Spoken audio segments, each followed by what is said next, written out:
F माध्यम बराबर F निर्वात अपॉन एप्सिलॉन R।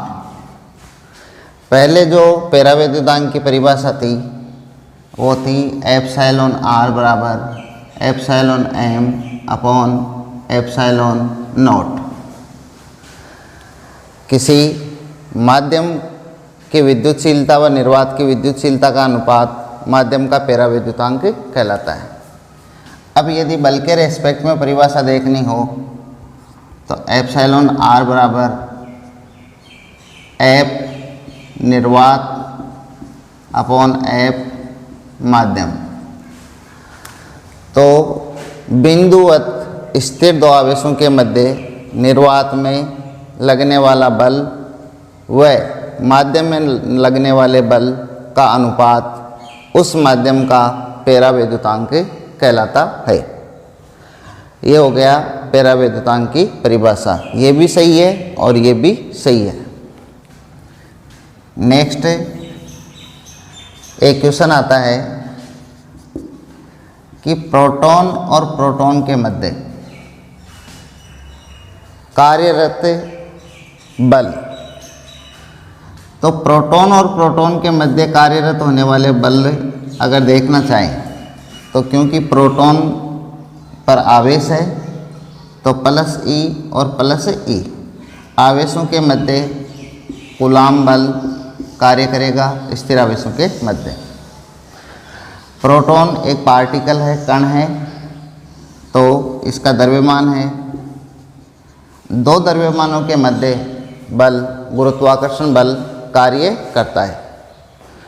तो गुरुत्वाकर्षण बल इनके मध्य कार्य करेगा।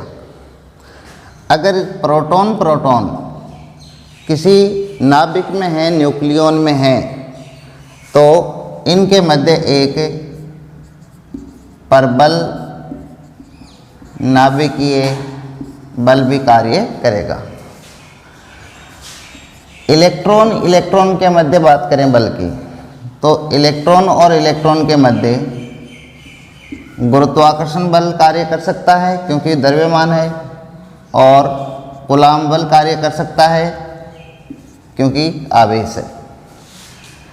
ऐसे ही इलेक्ट्रॉन और प्रोटॉन के मध्य देखें तो दोनों का द्रव्यमान होने के कारण गुरुत्वाकर्षण बल कार्य कर सकता है, और दोनों पर आवेश होने के कारण कूलाम बल भी कार्यरत रह सकता है। परंतु इलेक्ट्रॉन नाभिक में नहीं रहता है, ये नाभिक के चारों ओर विभिन्न कक्षाओं में उपस्थित रहता है। इसलिए इलेक्ट्रॉन इलेक्ट्रॉन व इलेक्ट्रॉन प्रोटॉन के मध्य केवल दो ही प्रकार के बल संभव हैं, गुरुत्वाकर्षण बल और कूलाम बल।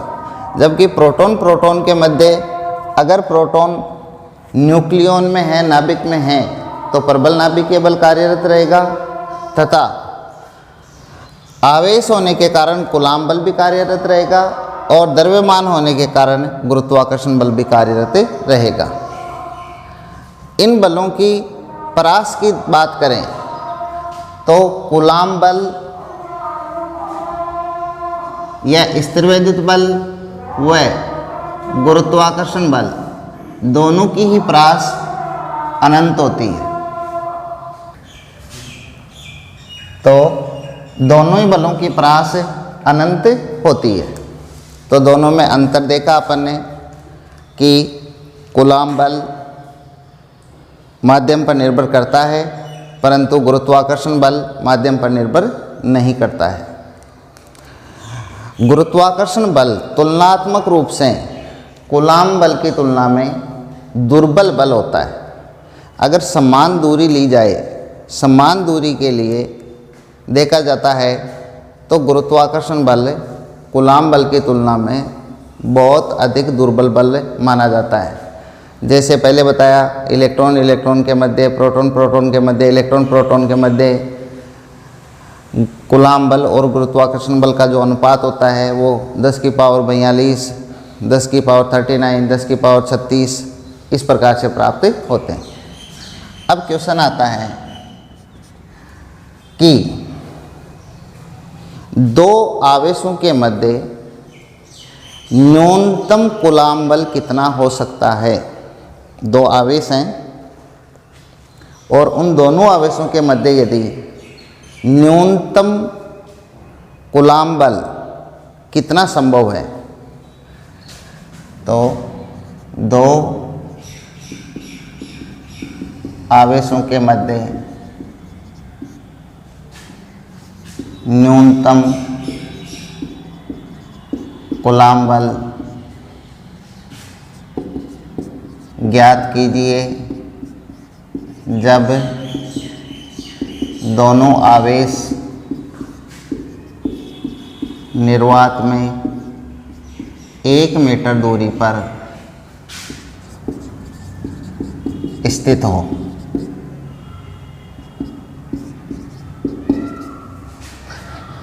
यदि दो आवेश हैं वो निर्वात में हैं और 1 मीटर दूरी पर स्थित हैं, तो उनके मध्य लगने वाला जो कूलाम बल है उसका न्यूनतम मान कितना हो सकता है। तो मान लेते हैं कि एक आवेश है Q1, एक आवेश है Q2। ये निर्वात में स्थित हैं और 1 मीटर दूरी पर स्थित हैं, तो लगने वाला कूलाम बल का न्यूनतम मान कितना संभव हो सकता है। तो यहाँ देखना पड़ता है कि आवेश का न्यूनतम मान कितना संभव है। तो आवेश का जो सबसे कम मान होता है वो होता है इलेक्ट्रॉन का आवेश। इससे कम आवेश संभव नहीं है।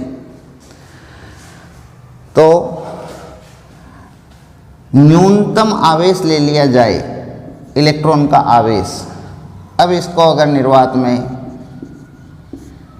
1 मीटर दूरी पर मान लिया जाए, तो अब जो लगेगा बल इनके मध्य वो न्यूनतम कूलाम बल होगा, क्योंकि यहाँ निर्वात माध्यम फिक्स कर दिया, 1 मीटर दूरी फिक्स कर दी और फिर पूछ रहा है कि लगने वाला बल न्यूनतम कब होगा। तो F निर्वात बराबर K निर्वात Q1 Q2 अपॉन यहाँ 1 मीटर स्क्वायर। तो यदि इस राशि को अपने को न्यूनतम करना है तो ये तो एक नियतांक है और ये भी अब नियत राशि हो गई, 1 मीटर दे दी। इसका मतलब होगा कि इसका मान अपने को न्यूनतम करना है और आवेश का जो न्यूनतम मान होता है वो होता है इलेक्ट्रॉन का आवेश। तो निर्वात के लिए है 9 × 10⁹ इंटू इलेक्ट्रॉन का आवेश 1.6 × 10⁻⁻19 कूलाम। ये Q1 Q2 तो समान है तो Q स्क्वायर अपॉन 1 का स्क्वायर। ये जो मान आएगा ये न्यूनतम होगा कब, निर्वात में 1 मीटर दूरी के लिए। ये क्वेश्चन काफ़ी बार पूछा गया क्वेश्चन है कंपटीशन एग्जाम के अंदर।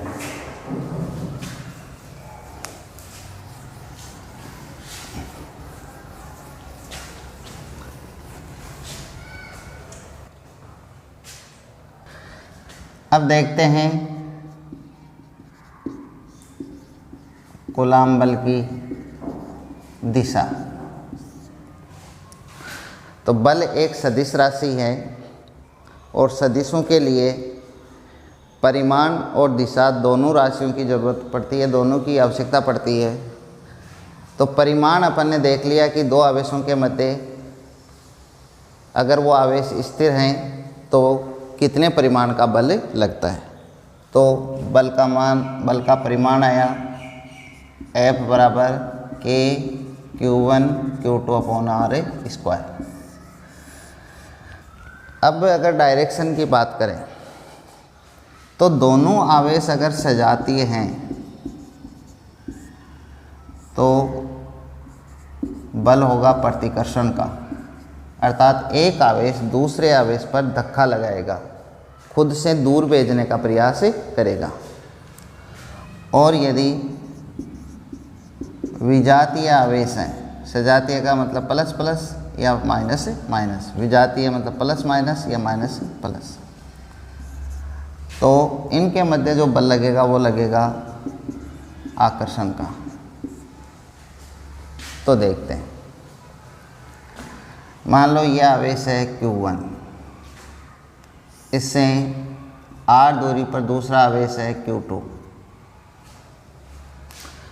यदि दोनों समान परिमाण के आवेश हैं, समान प्रकृति के आवेश हैं, सजातीय आवेश हैं, ये भी प्लस है और ये भी प्लस, तो जब Q1 के कारण Q2 पर लगने वाला बल ज्ञात करेंगे कि Q2 पर Q1 किस दिशा में बल लगा रहा है, तो बल जो लगेगा कूलाम बल, वो हमेशा दोनों आवेशों की, ये जो क्रिया रेखा है, दोनों आवेशों को मिलाने वाली जो सरल रेखा है, इसके अनुदिश लगेगा और बाहर की ओर आउटसाइड में लगेगा।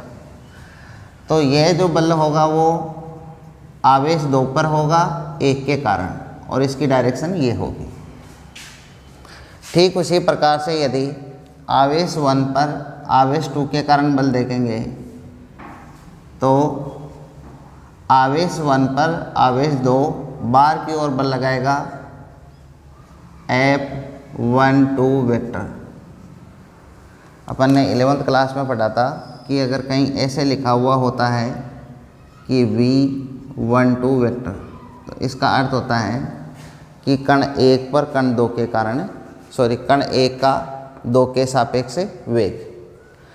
ठीक उसी प्रकार से यहाँ 21 लिखा हुआ है, इसका अर्थ है कि आवेश 2 पर 1 के कारण बल और आवेश 1 पर 2 के कारण बल,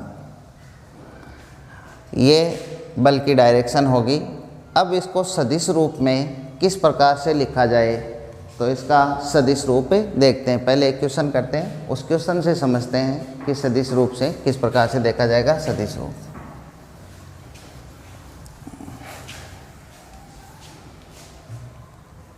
तो मान लो ये एक निर्देश तंत्र है,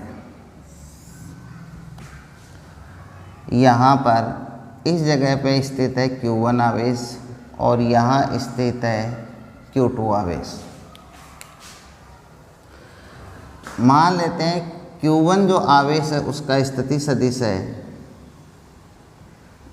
R1 वेक्टर और Q2 आवेश का स्थिति सदिश है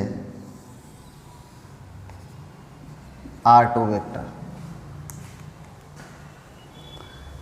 आवेश Q1 और Q2 के मध्य की दूरी को अपन R लेते हैं। तो अगर यहाँ से मैं इस तरफ कोई सदिश लूँगा, तो ये अपन ने 11th क्लास में जब सदिश पढ़े तब देखे थे। अगर मान लो ये है A वेक्टर, ये है B वेक्टर और ये मैंने इधर लिख दिया C वेक्टर, तो अगर दो सदिश किसी त्रिभुज की दो क्रमागत भुजाओं को निरूपित करते हैं, तो विपरीत क्रम में खींची गई तीसरी भुजा इन दोनों भुजाओं के योग के बराबर होती है, अर्थात B vector plus C vector बराबर A वेक्टर। अब अपने को C वेक्टर चाहिए, क्योंकि यहाँ जैसे यहाँ जो सदिश होगा, मान लो ये लिख दिया मैंने R12 वेक्टर या 21 वेक्टर, तो उसकी जगह जैसे यहाँ लिखा हुआ है C वेक्टर, तो इसका मतलब C वेक्टर बराबर होगा A vector minus B vector. तो यहाँ पर ये मान लेते हैं कोई x सदिश है, तो इस x सदिश का मान R1 वेक्टर प्लस x सदिश बराबर R2 वेक्टर आएगा। तो x वेक्टर बराबर क्या होगा, R2 vector minus R1 vector, तो ये R21 वेक्टर। तो आवेश Q1 और Q2 के मध्य इस तरफ वाला जो सदिश है वो तो है R21 वेक्टर, और इन दोनों के मध्य जो दूरी का परिमाण है वो होगा R21 वेक्टर का परिमाण। तो अब यदि Q2 पर अपने को बल देखना है Q1 के कारण, तो इसकी डायरेक्शन ये होगी। तो इसके लिए अपन लिखेंगे r21 वेक्टर बराबर k q1 q2 अपॉन दूरी, तो ये है दूरी, क्योंकि ये तो सदिश रूप में है दिशा सहित, अपने को केवल परिमाण चाहिए। तो r21 वेक्टर का परिमाण का स्क्वायर। अब अपने को चाहिए दिशा। तो एकांक सदिश, कोई भी सदिश होता है, उस सदिश का एकांक सदिश क्या काम में लेते हैं, एकांक सदिश का या एकांक सदिश की उपयोगिता क्या होती है। तो एकांक सदिश में दिशा वही होती है जो सदिश की होती है, पर उसका परिमाण एक होता है। मान लो जैसे ये एक सदिश है x वेक्टर, और मैं अब आपको कह देता हूँ कि एक कण है वो 5 मीटर पर सेकंड के वेग से x वेक्टर की दिशा में गतिशील है, तो आप उस कण का वेग सदिश बताइए। तो आपको वेग का परिमाण दिया है, पर साथ में ये दे दिया है कि जो x वेक्टर है उसकी दिशा में चल रहा है वो कण। इसका अर्थ हुआ कि अगर इसका अपने को एकांक सदिश मिल जाए, तो एकांक सदिश का मतलब होगा इसी दिशा में जिसका परिमाण 1 हो, अर्थात x केप। तो अब आप v वेक्टर बराबर लिख सकते हो 5 मीटर पर सेकेंड x केप। तो अब आपके पास क्या हुआ कि इसी दिशा में एक आपको एकांक सदिश मिल गया, जिससे इसको गुणा करवाने पर इसका परिमाण भी और इसकी दिशा भी दोनों आ गई, अर्थात ये सदिश रूप में आ गया। तो अब अपने पास में इस बल की दिशा है ये, इसी दिशा में अपने पास सदिश है r21 वेक्टर। अब r21 वेक्टर का यदि एकांक सदिश अपन निकाल के और इससे गुणा करवा दें, तो फिर अपने को सदिश रूप में बल प्राप्त हो जाएगा। तो अर्थात r21 केप। दूसरा जो तरीका है वो ऐसे भी लिखा जा सकता है, F21 वेक्टर बराबर k q1 q2 अपॉन, देखिए r21 केप बराबर r21 vector upon r21 vector का परिमाण। तो पहले से परिमाण का स्क्वायर है और एक ये लिखेंगे, तो r21 vector upon r21 vector के परिमाण का क्यूब। ठीक है, ये भी सदिश रूप में सही है, ये भी सदिश रूप में सही है। कर दो। तो इस प्रकार से सदिश रूप में अपन बल को लिख सकते हैं, कूलाम बल को।